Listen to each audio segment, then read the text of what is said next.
ඔයාලා හැමෝම මාම්ස් kitchen YouTube channel එකට සාදරයෙන් පිළිගන්නවා. අද මම ඔයාලට කියලා දෙන්න යන්නේ සවස තේ බොන වෙලාවට හාල් පිටි වලින් ලේසියෙන් හදාගන්න පුළුවන් රසම රස හාල් පිටි බොණ්ඩ රෙසිපි එකක්. අපි දැන් මේ හාල් පිටි බොණ්ඩ හදන්නේ කොහොමද? වුවමනා කරන්නේ මොනවද කියලා බලමු. හාල් පිටි ග්‍රෑම් 150ක්. ඔයාලා හාල් පිටි පීරිස්කෝප් වලින් ගන්නවා නම් එකමාරක් ගන්න. ඔයාලට කඩේ හාල් පිටි ගෙදර කොටන හාල් පිටි ඉන්දියාප්ප පිටි ගන්න පුළුවන්. ඔයාලා හාල් පිටි ගන්නකොට බැදපු හාල් පිටි ගන්න එපා.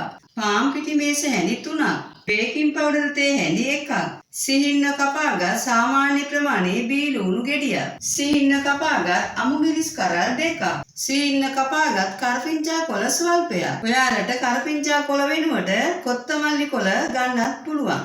මිරිස් කුඩු තේ හැඳි භාගයක්, සූදුරු යට තේ හැඳි කාලක්, කහකුඩු තේ හැඳි කාලක්, ලුණු රස අනුව, වතුර අවශ්‍ය ප්‍රමාණයට, පොල් තෙල් අවශ්‍ය ප්‍රමාණයට. මුලින්ම හාල් පිටි බොණ්ඩවල මිශ්‍රණය හදාගන්න හාල් පිටි වලට පාන් පිටි, බේකින් පවුඩර් එකතු කරගෙන හොඳින් කලවම් කරගන්නවා. ඊළඟට වතුර ටික ටික එකතු කරගෙන හොඳින් කලවම් කරගන්නවා.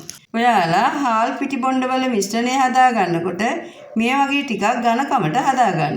දැන් පැය භාගයක් පිපෙන්න වහලා තියාගන්නවා. පැය භාගයකට පස්සේ බොණ්ඩ මිශ්‍රණය පිපිලා තියෙනවා.